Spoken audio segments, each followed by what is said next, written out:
नेकपा माओवादी केन्द्रीय समिति बैठक आज पनि पार्टीको योजना र कार्यविभाजन प्रक्रिया अगाडि बढाइने। आजबाट केन्द्रीय समिति बैठक सकिँदै इनामिनामा असंलग्नै जग्गा फर्काए मुद्दा नचल्ने। पीएचडीका लागि काठमाडौँ महानगरपालिकाका मेयर बालेन्द्र शाहलाई काठमाडौँ विश्वविद्यालयले दियो फर्मलसिप। एकीकृत समाजवादी भित्र तरङ्ग आउने भन्दा जाने बढ्दै। माधवकुमार नेपालको पार्टी 1 वर्षभित्र ध्वस्त पार्ने एमालेको योजना।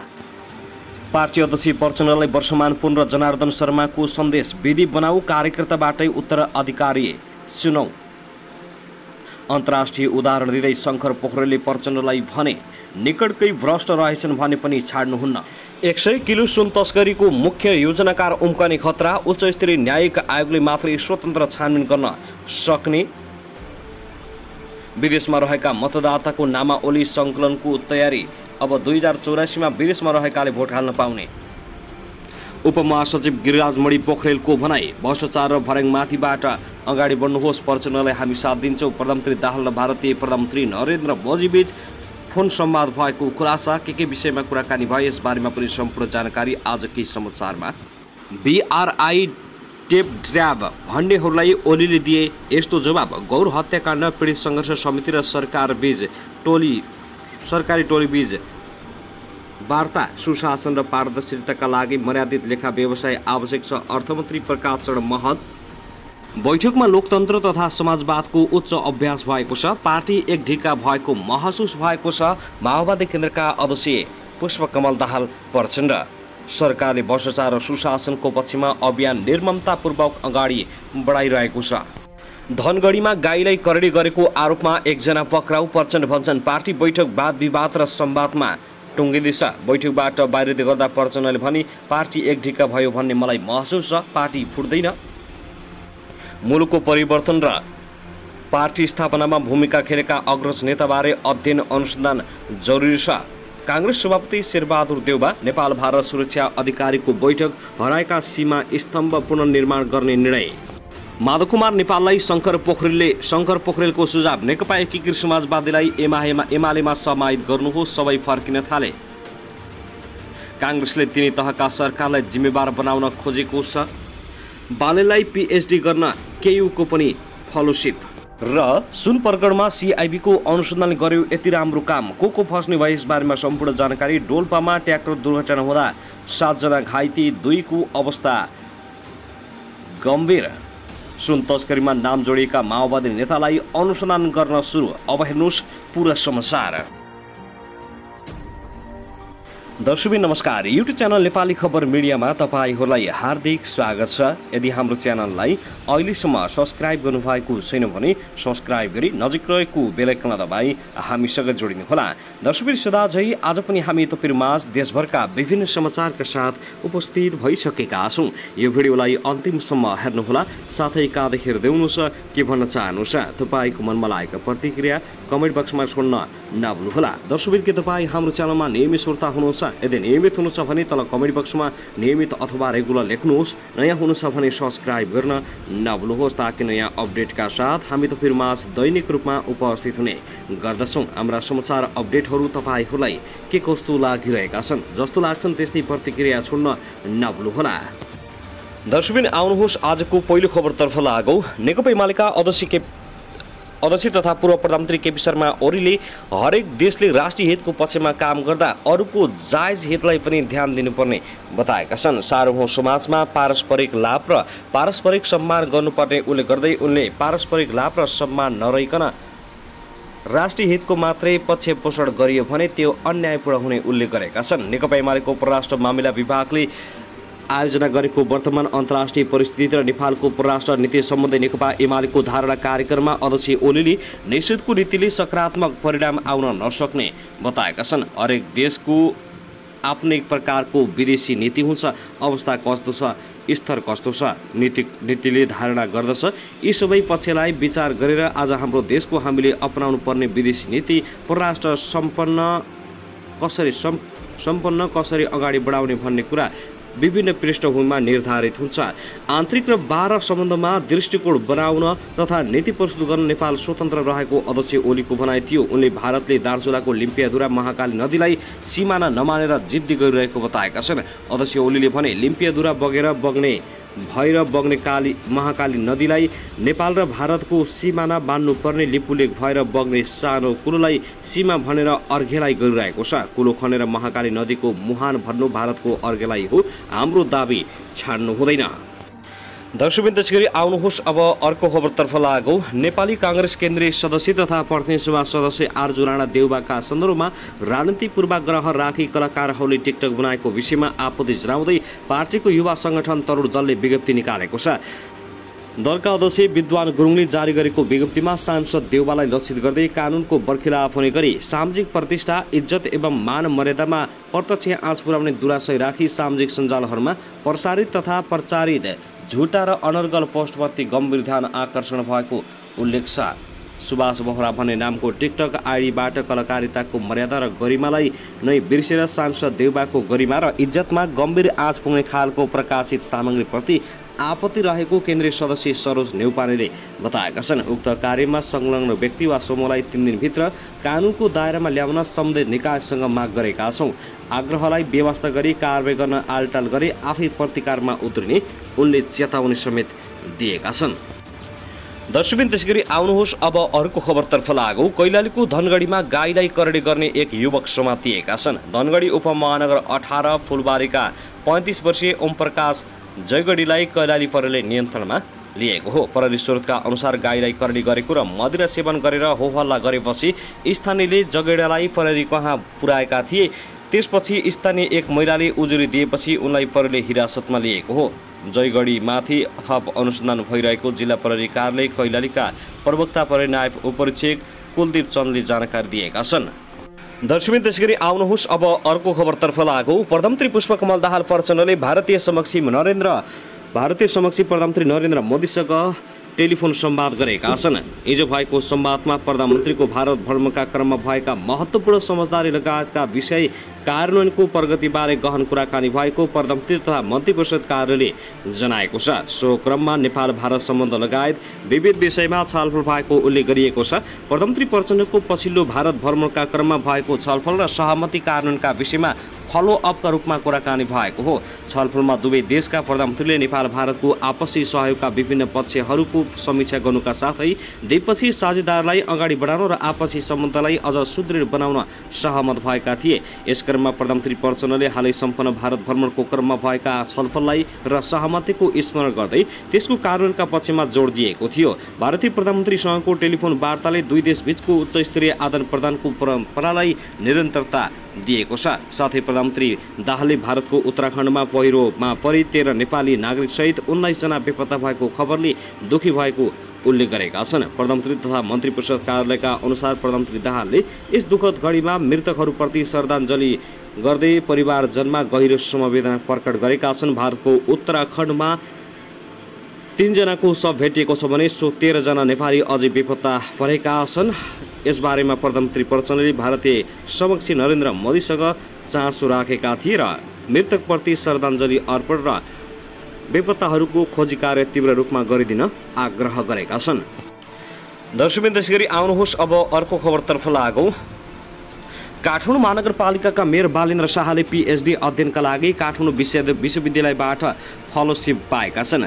बालेनले काठमाडौँ विश्वविद्यालयको सिभिल इन्जिनियरिङ विभागबाट पीएचडी गर्न आवेदन दिएका थिए। विश्वविद्यालयले केयु रिसर्च फेलोसिपका लागि बालेनलाई छनौट गरेको हो। मेयर बालेनले फेलोसिपका लागि छनौट भएको भने काठमाडौँ विश्वविद्यालयले पठाएको पत्र सामाजिक सञ्जाल फेसबुकमा पोस्ट गर्दै धन्यवाद दिएका छन्। काठमाडौँ महानगरपालिकाका मेयर बालेनले काठमाडौँ विश्वविद्यालयका एसोसिएट प्रोफेसर डा श्याम सुन्दर खड्काको मातहतमा रहेर पीएचडी गर्ने काठमाडौँ विश्वविद्यालयले जनाएको छ। दर्शकवृन्द, त्यसगरी आउनुहोस् अब अर्को खबरतर्फ लागौँ। नेकपा माओवादी केन्द्रका 2 उपमहासचिव वर्षमान पुन र जनार्दन शर्माले पार्टी अध्यक्ष पुष्पकमल दाहाल प्रचण्डप्रति आफ्नो असन्तुष्ट केन्द्रीय समितिमा राखेका छन्। साथै पार्टी विधिसम्मत रूपमा चलाएर कार्यकर्ताबाटै चुनिएर उत्तराधिकारीका रूपमा आउने सन्देश दिएका छन्। एक अर्काका प्रतिस्पर्धी मानिएका पुन शर्मामाथि पार्टीभित्र गुट सञ्चालन गरेको र अध्यक्ष पर्चनलाई असहयोग गरेको आरोप खेप्दै आएका छन्। 4 दिनदेखि चलिरहेको केन्द्रीय समितिमा शनिबार बोलेको दुई नेताले भने आफूप्रति बढ्दै गएको पार्टी पङ्क्तिको संशयलाई प्रचण्डतर्फ सुझाएका छन्। पुस 2078 भएको पार्टीको 8औं महाधिवेशनमा दुवै नेता महासचिवका आकांक्षी थिए। दुवै मध्ये एक रोज्न नसकेका प्रचण्डले करिब 6 महिनापछि देव गुरुङलाई महासचिव बनाएका थिए। अहिले फेरि नेपाल कम्युनिस्ट पार्टीको नेतृत्व गरिरहेका नेत्रविक्रम चन्द विप्रकलाई ल्याएर महासचिव बनाउने चर्चा चलेको छ। माओवादीमा प्रचण्डको उत्तराधिकारी बन्ने आकांक्षा राख्दै आएका पुन र शर्मा दुवै यसप्रति असन्तुष्ट छैनन्। उनीहरूले आफ्नो असहमति केन्द्रीय समितिमै राखेका छन्। हामी तपाईँकै हौँ, 2 जना मध्ये महासचिव जसलाई बनाए पनि हामीलाई सामान्य हुन्छ मान्ने हुन्छ भनेर अनुरोध गर्दा पनि नयाँ प्रस्ताव अगाडि सारिन्छ। प्राय खरो शैलीमा प्रस्तुत हुने उपमहासचिव शर्माले बैठकमा भनेका छन्। सोही प्रस्तावलाई सहज रूपमा स्वीकार गर्दा पनि अनेकन प्रचारबाजी गरिन्छ। अनि के गरौँ, पार्टीभित्र समूहहरू रहेको स्वीकार गरेका उपमहासचिव शर्माले त्यसको व्यवस्थापनका लागि प्रचण्डले भूमिका खेल्नुपर्ने बताए भने उनले विधि निर्माणको प्रसङ्ग उठाएका छन्। उनीहरूले आफूमाथि लागिरहेको आरोपलाई चिर्न मूल नेतृत्वको कार्यशैलीकै कमजोरी रहेको पुष्टि गर्ने प्रयास गरे। पार्टीभित्र फरकलाई नआए पनि अविश्वासको मात्रा बढेको छ, त्यसलाई हटाउन मूल नेतृत्वले मुख्य समूहबीच घनीभूत छलफल चलाउनुपर्छ। अर्का उपमहासचिवले पनि पार्टीको समस्या विचार नभई विधिको भएको बताएका छन्। पार्टी निर्माणका लागि गुट उपगुट सबै अन्त्य गरेर बलियो पार्टी निर्माण गर्नुपर्ने र त्यसका लागि आफू योगदान गर्न तयार रहेको उनको भनाइ छ। उपमहासचिव शर्माले आफ्नो मतहरूलाई थाती राखेर भए पनि प्रचण्डले भने अनुसार काम गरेको तर जस नपाएको गुनासो गरेका छन्। अरुण थापाको जति माया लागे पनि जति कसम खाए पनि बोलेको गीत सम्झेका उनले हलबाट प्रचण्डलाई प्रश्न गरे। अध्यक्ष कमरेडले भन्नु पर्यो, कुन चाहिँ अप्ठ्यारो मोडमा तपाईँले मेरो साथ र समर्थन पाउनु भएन। अरू सधैँ अरूलाई मात्रै भन्ने तर आफू कति पनि सच्चिन तयार नहुने प्रवृत्तिकोले समस्याको समाधान नहुने शर्माले बताए। यसो भनेर उनले पार्टीभित्र होस् वा बाहिर विद्यमान पक्षहरू बीच खेलेर आफ्नो रणनीति कार्यान्वयन गर्ने नेताका रूपमा चिनिएका प्रचण्डमै समस्या रहेको सन्देश दिएका छन्। दर्शक त्यसैगरी आउनुहोस् अब अर्को खबरतर्फ लागौँ। प्रधानमन्त्री तथा माओवादी केन्द्रका अध्यक्ष पुष्पकमल दाहाल प्रचण्डले पार्टीको केन्द्रीय कमिटी बैठकबाट पार्टी एक ढिक्का भयो भन्ने सबैलाई महसुस भएको प्रतिक्रिया दिएका छन्। जारी केन्द्रीय कमिटी बैठकबाट बाहिरिने क्रममा हिजो शनिबार सञ्चारकर्मीलाई संक्षिप्त प्रतिक्रिया दिँदै प्रचण्डले वाद विवाद र संवादात्मक बैठक टुङ्गिने बताएका हुन्। यो बैठकपछि पार्टी एक ढिक्का भयो भन्ने महसुस सबैलाई भएको छ। प्रचण्डले संक्षिप्त प्रतिक्रिया दिँदै भने वाद विवाद र संवादमा यो बैठक टुङ्गिँदैछ। केन्द्रीय कमिटीमा पार्टी नेतृत्वको आलोचना भएको थियो। प्रचण्डले अत्यधिक परिवार मोह देखाएको भन्दै बैठकमा आलोचना समेत भएको थियो। यद्यपि शनिबारसम्म आइपुग्दा नेताहरूले आफूहरू प्रचण्डको नेतृत्व स्वीकारेर अरू उनलाई सहयोग गर्न तयार रहेको बताएका थिए। तर उत्तराधिकारी र तयार हुनुपर्ने कुरामा भने उनीहरूको जोड रहेको छ। दर्शकमानवाद त्यसैगरी नेकपा एमालेका महासचिव शङ्कर पोखरेलले एकीकृत समाजवादीलाई एमालेमा समाहित गर्न अध्यक्ष माधव कुमार नेपाललाई सुझाव दिएका छन्। सिन्धुपाल्चोकको चौतारामा कार्यकर्ता भेलालाई सम्बोधन गर्दै महासचिव शङ्कर पोखरेलले एमाले फुटाएर नयाँ दल बनाउनुको औचित्य एजेन्डा र जनमतले समेत पुष्टि नगरेको भन्दै 2054 सालमा वामदेव गौतमले झैँ निर्णय लिन माधव नेपाललाई सुझाव दिएका हुन्। एमाले फुटाएर माले बनाएपछि 2054 सालको चुनावमा पत्ता साफ भएपछि गौतमले आफू नेतृत्वको पार्टी एमालेमा समाहित गराएको स्मरण गर्दै महासचिव शङ्कर पोखरेलले एकीकृत समाजवादीका अध्यक्ष नेपाललाई सो सुझाव दिएका हुन्। एमालेलाई बलियो राष्ट्रिय शक्तिका रूपमा स्थापित नगरेसम्म देशको विकास र समृद्ध नहुने दावी गरेका महासचिव शङ्कर पोखरेलले फरक प्रसङ्गमा सरकार नै सुन तस्करीमा लागेको आरोप लगाएका छन्। कार्यक्रममा एकीकृत समाजवादीका केन्द्रीय सदस्य सुभाष कर्माचार्य सहित 150 भन्दा बढी जिल्ला स्तरीय कार्यकर्तालाई महासचिव शङ्कर पोखरेलका नेताले एमालेमा स्वागत गरेका थिए। कार्यक्रममा एमाले स्थायी कमिटी सदस्य गुरु बराल, अनुशासन आयोगका अध्यक्ष केशव बराल, सल्लाहकार समितिका अध्यक्ष अमृत कुमार बोहरा, स्थायी कमिटी सदस्यहरू अरू नेपाल, गोकुल बास्कोटा, केन्द्रीय सदस्यहरू दावा तामाङ, सरेश नेपाल लगायतका नेताहरू सहभागी थिए। दर्शकबिन त्यसगरी आउनुहोस् अब अर्को खबरतर्फ लागौँ। भारतको उत्तराखण्ड स्थित केदारनाथ धाम नजिकै गएको पहिरोमा परि हराएका 3 जना नेपालीको शव भेटिएको छ भने अझै 13 जना सम्पर्कविहीन छन्। शनिबार साँझसम्म 3 जनाको शव भेटिएको भारतका लागि नेपाली राजदूत शङ्कर प्रसाद शर्माले जानकारी दिएका छन्। खोजबिनको क्रममा 3 जना नेपालीको शव भेटिएको हो। उनीहरू 3 जना कालीकोटका रहेका छन्। टेकबहादुर कामी, प्रकाश कामी र देवी कामीको पहिचान खुलेको जनाइएको छ। त्यस्तै पहिरोमा परि 13 जना हराइरहेको राजदूत शर्माले जनाए। उनले ट्विटर मार्फत जानकारी दिँदै हराइरहेका नेपालीको खोजबिन जारी रहेको बताएका छन्। केदारनाथ धामको पैदल यात्रा सुरु हुने स्थान नजिकै साउन 18 गते राति पहिरो गएको थियो। पहिरोमा परि होटल व्यवसाय गरेर बसेका जुम्लाका एकै परिवारका 7 जना, रोजगारीको सिलसिलामा केदारनाथ पुगेका जुम्लाकै 4 जना र कालीकोटका 5 जना हराएका थिए। उनीहरू मध्ये कालीकोटका 3 जनाको शव भेटिएको थियो। पहिरोमा हराइरहेका नेपालीको खोजीका लागि परराष्ट्र मन्त्रालय मार्फत पहल भइरहेको राजदूत शर्माले जानकारी दिएका छन्। उद्धार कार्यमा खटिएका निकायसँग राजदूतावासले निरन्तर सम्पर्क गरिरहेको उनको भनाइ छ। केदारनाथ धाम क्षेत्रमा पानी परिरहेको र नदीको जलस्तर बढिरहेकाले खोजबिनमा कठिनाई भइरहेको भारतीय सञ्चार माध्यमहरूले जनाएको छ। दर्शकबिन त्यसगरी आउनुहोस् अब अर्को खबरतर्फ लागौँ। राष्ट्रिय प्रजातन्त्र पार्टीका अध्यक्ष राजेन्द्र प्रसाद लिङ्गदेनले यो राजनीतिक प्रणालीले देशलाई दुर्घटनामा लैजाने टिप्पणी गरेका छन्। शनिबार काठमाडौँको इन्द्रायमणिमा आयोजित एक कार्यक्रममा अध्यक्ष लिङ्गदेनले यही गणतन्त्र, यही धर्मनिरपेक्षता र संहिताको बाटोले देशलाई दुर्घटनामा लैजाने टिप्पणी गरेका छन्। काम नगरी राप्रपाको नेता हुने सुविधा र छुट कसैलाई नभएको भन्दै उनले राप्रपामा पनि परिवर्तन जरुरी रहेको बताएका छन्। उनले भने काम नगरी राप्रपाको नेता हुन पाइँदैन, सुविधा र छुट छैन, किनभने नेपालको राजनीतिमा 2वटा कित्ताहरू छ। एउटा गणतन्त्र, यही धर्मनिरपेक्षता संहिता र त्यसले अवलम्बन गरेको बाटो ठिक छ र अहिले जे भइराखेको छ त्यसबाट देशलाई अगाडि लैजानुपर्छ भन्ने एउटा कित्ता छ। त्यो बाटोले देशलाई निकास दिँदैन मात्र होइन, देशलाई दुर्घटनामा लान्छ। त्यसकारण यो परिवर्तन जरुरी छ भन्ने त्यो अर्को पाटो हो राप्रपा पार्टी। 3 तहको सरकार चाहिँदैन, हिन्दू राष्ट्र र राजा चाहिन्छ भन्ने राप्रपा बाहेक अरू कुनै पार्टी नभएको उनको भनाइ छ। उनले भने त्यसैले राष्ट्रिय प्रजातन्त्र पार्टीलाई अरू पार्टीको नेता जस्तो भ्रष्ट हुने सुविधा छैन, अरू नेता जस्तो 10 गेट बनाएर दलाली गर्ने छुट पनि छैन। उनले आफूले आफ्नै देशका अस्पतालमा उपचार हुन नसके पनि देशको पैसा खर्च गरेर विदेशमा गएर उपचार नगर्ने उद्घोष गरे। दर्शकबिन त्यसैगरी आउनुहोस् अब अर्को खबरतर्फ लागौँ। चिनिया परियोजना बेल्ट एन्ड रोड इनिसिएटिभ BRI-लाई टेप ट्र्याप भन्नेहरूलाई नेकपा एमाले अध्यक्ष केपी शर्मा ओलीले कडा जवाब दिएका छन्। BRI-लाई ऋणको पासो भनेर भाष्य निर्माण गर्न खोजेको भन्दै उनले नेपाल त्यसको पछि नलाग्ने स्पष्ट पारेका छन्। उनले प्रभुत्वको इन्ट्रेस्ट वा एकल काटे स्वार्थको इन्ट्रेस्टका पछाडि आफू जान नसक्ने बताए। आफू अरूकै भाषामा पछि कुद्नुपर्ने जरुरी छैन, अरूका भाषा किन फलो गर्ने, हाम्रा लागि नेसनल इन्टरेस्ट सर्वोपरि हुन्। उनले नेपालले यसअघि पनि ऋण लिएको स्मरण गराउँदै देश विकासमा छिमेकीको पुँजी र प्रविधि आवश्यक रहेको बताएका छन्। BRI-लाई कसैले डेप ट्र्याप्टको कुरा गर्छन्, यस अगाडि डेप ट्र्याप्ट हुन्थ्यो कि हुँदैन थियो? डेप ट्र्याप्ट र ह्युमन राइट्सका कुराहरूलाई हाम्रो आफ्नो स्वतन्त्र आँखाले हेर्नुपर्छ। उनले थपे हाम्रा दुईटै छिमेकी र अन्तर्राष्ट्रिय मित्रहरूलाई भन्छौँ, हाम्रो मात्र सामर्थ्यले विकास गर्दा विकास ढिलो हुन सक्छ। तपाईहरू पुँजी र प्रविधिद्वारा हामीलाई सहयोग गर्नुहोस्। उनले BRI परियोजना यथार्थमा विभिन्न देशमा कनेक्टिभिटी सहयोग पुर्याउँदै जाने कुरा रहेको बताएका छन्। ठेक्का दिएर हुन्छ कि ऋण दिएर हुन्छ कि अनुदान दिएर हुन्छ कि कसरी हुन्छ? कनेक्टिभिटी सँगसँगै डेभलपमेन्टमा पनि सहयोग गर्ने कुरा हुन सक्छ, त्यसका विभिन्न नेचर हुन सक्छ।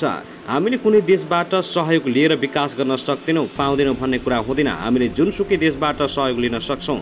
उनले कुन नाममा सहयोग दिने हो त्यो दिने राष्ट्रको कुरा रहेको बताएका छन्।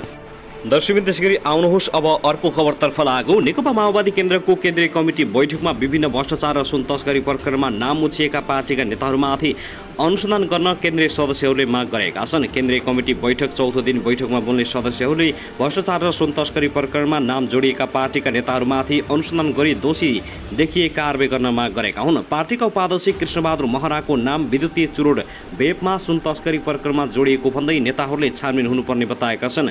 नेताहरूमा सुशासन कायम गराउन नसके बाहिर पनि गराउन नसकिने भन्दै नेताहरू सुशासनप्रति प्रतिबद्ध हुनुपर्नेमा जोड दिएका छन्। बैठक स्थलमा न्युज एजेन्सी नेपालसँग कुरा गर्दै केन्द्रीय सदस्य माधव सापकोटाले बैठकमा सुशासनको सम्बन्धमा गम्भीर छलफल भएको बताए। उनले नेताहरूको जीवनशैली र आम्दानीमाथि प्रश्न उठेको बताएका छन्। पार्टी उपाध्यक्ष महराको सम्बन्धमा मिडियामा आउने बित्तिकै पक्राउ गर्ने कुरा कानुनी व्यवस्था नभएको भन्दै उनले अनुसन्धानको दायरामा ल्याउनु पर्ने गरी कुनै उजुरी नआएको बताएका छन्। पार्टी उपाध्यक्ष महराको सम्बन्धमा मिडियामा आउने बित्तिकै पक्राउ गर्ने कानुनी व्यवस्था नभएको भन्दै उनले अनुसन्धानको दायरामा ल्याउनु पर्ने गरी कुनै जरुरी नआएको बताए। सापकोटाले भने के स्पष्ट पारौँ भने मिडियामा आउने बित्तिकै मान्छे पक्राउ गर्ने हाम्रो कानुनी र संवैधानिक व्यवस्था छैन। त्यसो गर्नका निम्ति उजुरी पर्नु पर्यो। उजुरी परि अनुसन्धानको दायरामा नल्याएको भए सरकारको कमजोरी हुन्थ्यो। ठुलो एउटा पेपरले ब्यानर न्युज बनायो भन्ने बित्तिकै मान्छे पक्राउ गर्ने हो भने त देश नै पुरै हिरासत हुने खतरा हुन्छ। यहाँ त एकले अर्कोलाई आरोप लगाउने। केन्द्रीय सदस्य प्रहलाद लामिछानेले चर्चामा आए जस्तै माओवादी केन्द्रका नेताहरूको संलग्न पुष्टि भए नेताहरूलाई पार्टीले कारबाही गर्नुपर्ने बताएका छन्। साथै आउनुहोस् अब अर्को खबरतर्फ लागौ। हिमाली जिल्ला डोल्पाको ठुलीभेरी नगरपालिका अन्तर्गत पर्ने मोतीपुरमा ट्र्याक्टर दुर्घटना हुँदा 7 जना घाइते भएका छन्। घाइतेमध्ये 2 जनाको अवस्था चिन्ताजनक रहेको छ। ठुलीभेरीको भित्तीबाट बालुवा बोकेर दुवैतर्फ आउँदै गरेको RA1 त 3578 नम्बरको ट्र्याक्टर शनिबार साँझ दुर्घटनामा परेको हो। घाइतेहरूको जिल्ला अस्पताल दोनेमा उपचार भइरहेको जिल्ला प्रहरी कार्यालय डोल्पाका प्रहरी निरीक्षक नवीन प्रकाश चापागाईले जानकारी दिए। घाइतेमध्ये 2 जनाको अवस्था केही गम्भीर रहेको प्रहरी निरीक्षक चापागाईको भनाइ छ। ट्र्याक्टर चालक सुरज बोहराले भित्तीय अत्यधिक मात्रामा मादक पदार्थ सेवन गरेर चलाएकाले दुर्घटना भएको प्रारम्भिक अनुसन्धानमा खुलेको जिल्ला प्रहरी कार्यालय डोल्पाले जनाएको छ।